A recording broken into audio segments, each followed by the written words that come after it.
When that is the case, the bottleneck is your BDR. So if we just look at the very first thing, okay, let's just look at leverage. A BDR, typically they do not have automation prowess, okay?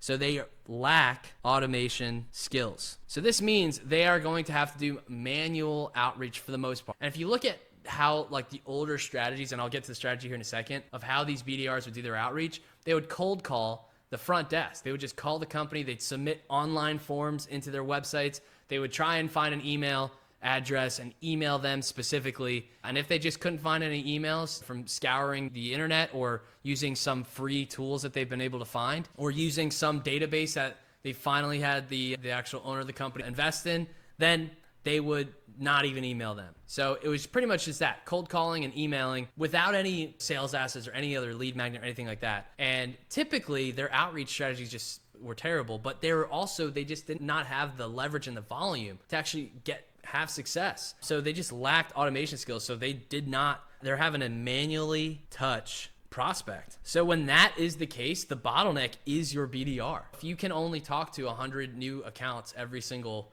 month and they have a terrible strategy, you might not even open up any of them.